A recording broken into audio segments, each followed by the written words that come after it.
सबसे पहले मैं शुक्रगुजार हूँ पाक परवरदिगार का कि आज आप लोगों के सामने आपके कुछ बातें सुनने के लिए और ये जो 7 तारीख का इंतखाबात हैं उस इंतखाबात के बारे में कुछ तबासरा करने के लिए आपके सामने खड़ा हूँ। आजकल सियासी लीडरों का काम बहुत कम हो चुका है। सियासी लीडरों का पहले जो भाषण वगैरह होता था वो आजकल बहुत कम हो चुका है। मतलब क्योंकि आप लोग घर में बैठकर हर आदमी का भाषण सुनते हैं। हर आदमी के पास आज स्मार्टफोन है, व्हाट्सएप है, फेसबुक है, इंस्टाग्राम है। तो हर आदमी का भाषण सुनने के लिए आपके पास एक इंस्ट्रूमेंट है। आप बागलकोट के अंदर बैठकर बिहार में क्या हो रहा है, दिल्ली में क्या हो रहा है, यूपी में क्या हो रहा है वो देख सकते हैं। मैं समझता हूं कि आज यहाँ पर जितने भी लोग सियासी शऊर रखकर हैं, आप लोग हर दिन सियासी तौर पर हिंदुस्तान के अंदर आज क्या हो रहा है वो उसकी जानकारी भी आपके पास है। अल्लाह का फजल है, पहली बार मैं देख रहा हूं कि हमारे लोगों के अंदर एक सियासी शऊर आया हुआ है। पूरी जमात, पूरी कम्युनिटी, पूरी कौम, पहले लोग आकर हम लोगों को हमारे घर तक आकर 4-4 बार 5-5 बार हम लोगों को बुलाया करते थे।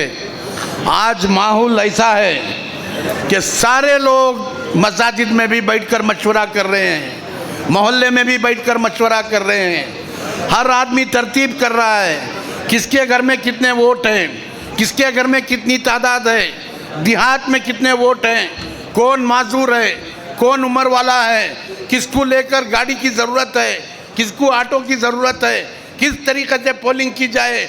आज अभी 2 दिन इलेक्शन के बाकी हैं, मगर ये आज मशवरे हो रहे हैं, तरतीब हो रही है, ये एक तश्कील हो रही है। ये हिंदुस्तान में पहली बार हमारे कौम के साथ हो रहा है। ये एक तब्दीली आई हुई है।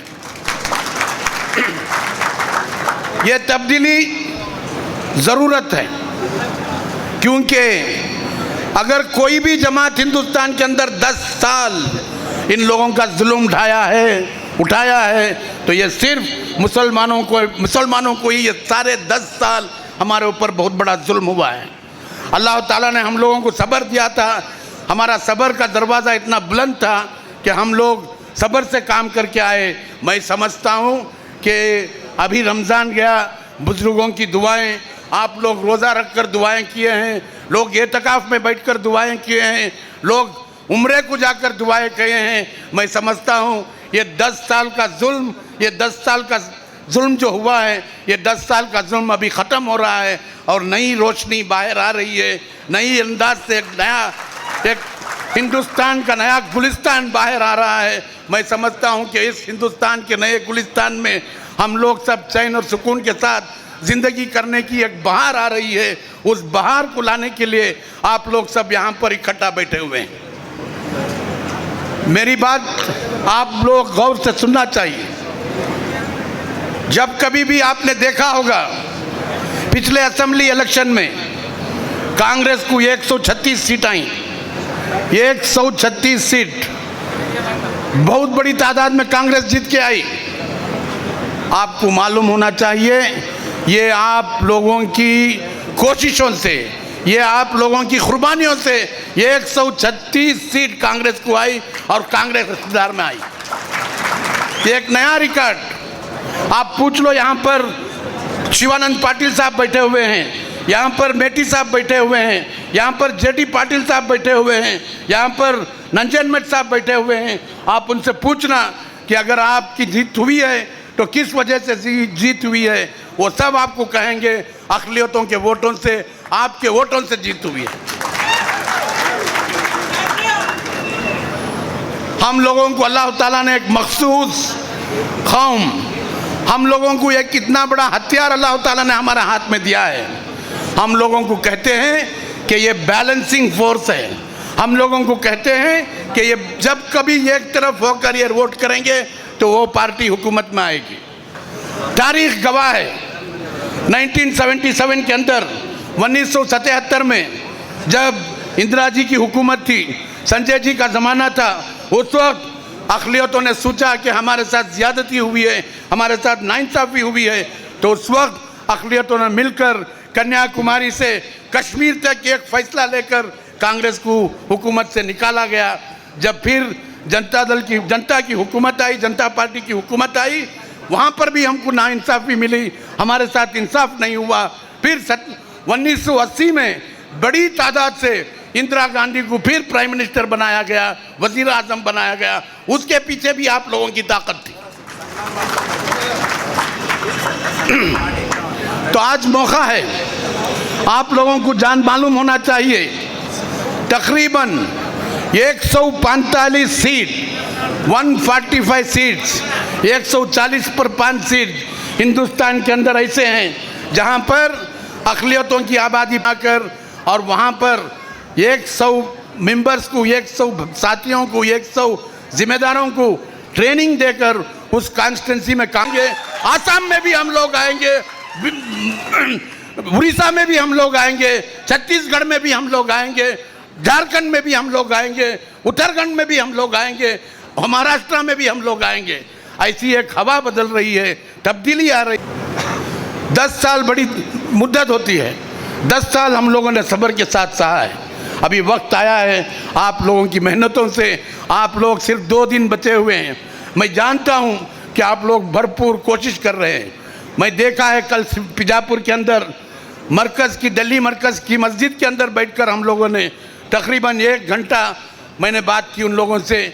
वहाँ पर पूरे जमातें मौजूद थे, अल हदीस भी थी, शिया जमात भी थी, सुन्नी जमात भी थी, तबलीगी जमात भी थी, सल्फ़ी जमात भी थी। सारे जमात वाले एक मस्जिद के अंदर बैठकर फैसला किया।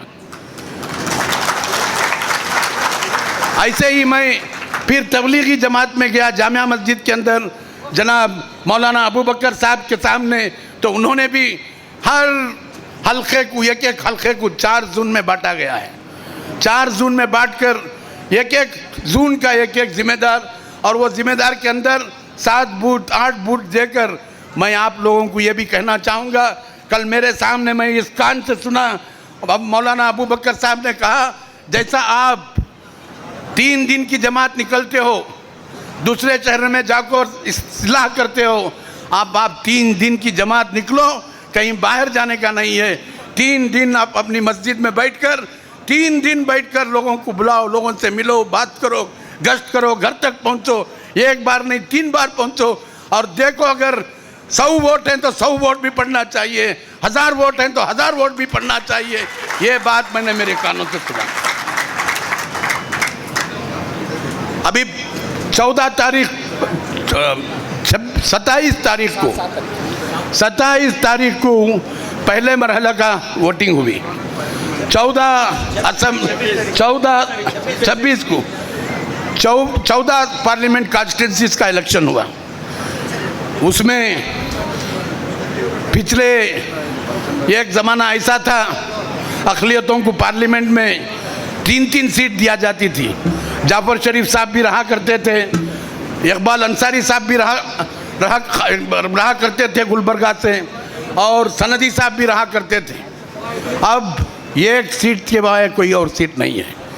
और हमारे ज़मीर साहब यहाँ पर जो बैठे हुए हैं, वो उनकी असेंबली कॉन्स्टिट्यूंसी जो है बेंगलुरु सेंट्रल में आती है, जहाँ से मंसूर अली ख़ान ने इलेक्शन के लिए खड़ा था। और इनकी क़ियादत में जनाब रिजवान अरशद साहब, यानी हारिस साहब, KJ जॉर्ज साहब, दिनेश गुंडूराव साहब, सब मिलकर एक नई शुरुआत की तरह से ऐसी कैंपेनिंग हुई। मैं आज चैलेंज के साथ कहता हूं कि बेंगलुरु सेंट्रल से जनाब मंसूर अली ख़ान MP बनकर उभर कर आए।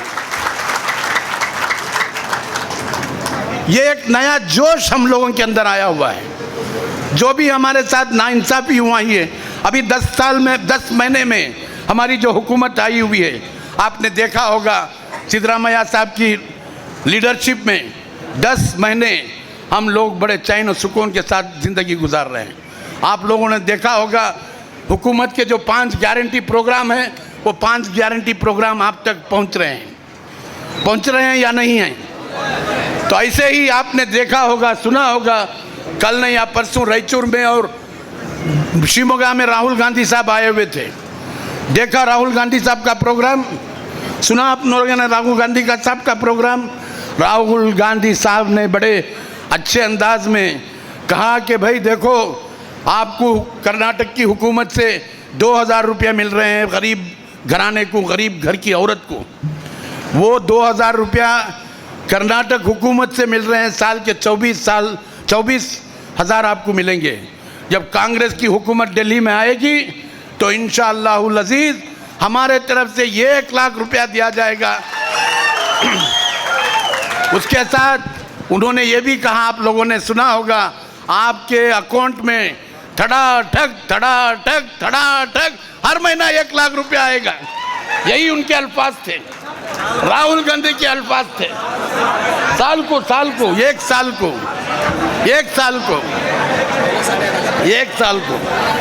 8,300 रुपया महाना, 8,300 रुपया महाना। तो ये प्रोग्राम मैं आप लोगों से कहना चाहूँगा, ये कांग्रेस की एक नई सोच है। मेहरबानी से सुनिए यहाँ पर, ये कांग्रेस की एक नई सोच है। गरीबों को इख्तिसादी तौर पर इकोनॉमिकली ऊपर लाने की एक सोच है। गरीबों को मेन स्ट्रीम में लाने के लिए एक सोच है। उनके पास जो गुर्बत है, वो गुर्बत को हटाने के लिए एक सोच है। आप लोग भी आपके बच्चों को बेहतरीन स्कूलों में भेज सकते हो, आपके बच्चों को बेहतरीन कपड़े बना सकते हो, आपके बच्चों को बेहतरीन खाना खिला सकते हो। ये सोच कांग्रेस की सोच है, उसके तहत ये प्रोग्राम हो रहे हैं। मैं आप लोगों से बस यही गुजारिश करूंगा, वक्त भी कम है, अभी आपके सामने ज़मीर साहब भी बात करेंगे। मेरी गुजारिश आप लोगों को यही है कि आप लोग इस तरीके से वोट करना चाहिए। आप लोग इस तरीके से वोट करना चाहिए कि यहाँ पर जो बैठे हुए लीडर, चाहे वो जेडी पाटिल हो, चाहे वो शिवानंद पाटिल हो, चाहे वो मेटी साहब हो, आपके घरों तक आकर आपका शुक्रिया अदा करना चाहिए। इस तरीके से वोटिंग होनी चाहिए। और आपकी जो वोटिंग है वो एक मार्क्स कार्ड होता है। मार्क्स कार्ड जैसे एग्ज़ाम में बच्चा इम्तिहान देने के बाद कौन से सब्जेक्ट में क्या मार्क्स मिले हैं, जो मार्क्स कार्ड होता है, डिस्टिंक्शन होता है, फर्स्ट क्लास होता है। इस तरीके से आपकी जो बूथ के अंदर जो वोट आएंगे वही मार्क्स कार्ड होगा। वो बूथ का जो फॉर्म नंबर 17 है, उसमें बताया जाता है कि कौन सा कैंडिडेट, फॉर्म नंबर 20 उसमें बताया जाता है हमारी शिवानंद पाटिल की लड़की सुमित्रा पाटिल कितने वोट मिले हैं और दूसरे कैंडिडेट को, बीजेपी के कैंडिडेट को कितने वोट मिले हैं। ये मार्क्स कार्ड लेकर आके आप किसी के पास भी जा सकते हो, वो आपका क्वालिफिकेशन होगा। आप बता सकते हो हमारे बूथ के अंदर 900 वोट थे, 1000 वोट थे, हमने सुमित्रा पाटिल को 950 वोट दिए हैं या 900 वोट दिए हैं। ये बताने से मतलब आपका डिस्टिंक्शन मिलेगा, आपको कंसिडर किया जाएगा। सही माने से आप भी लीडर हैं, सही माने से आपकी ही कोशिशों से ये इलेक्शन जीता गया है। बस उस दिन आप लोगों को है कि भाई जल्दी सवेरे से सवेरे जाकर आप अपना कीमती वोट हाथ के निशान को देकर नंबर 3 सुमित्रा पाटिल को देकर कामयाब करें। वो कामयाबी सिर्फ सुमित्रा पाटिल की कामयाबी नहीं है, वो कामयाबी शिवानंद पाटिल साहब की कामयाबी नहीं है, वो कामयाबी हम लोगों की कामयाबी है, वो कामयाबी हमारी कौम की कामयाबी है, हमारी कम्युनिटी की कामयाबी है। और ये सिर्फ बागलटोक के हद तक नहीं, सारे हिंदुस्तान में तब्दीली लाने के लिए ये कोशिश, इस कोशिश से वो तब्दीली आएगी। बस इन चंद अल्फाज के साथ मैं अपनी जगह लेता हूँ। अल्लाह हाफिज़। ಧನ್ಯವಾದಗಳು।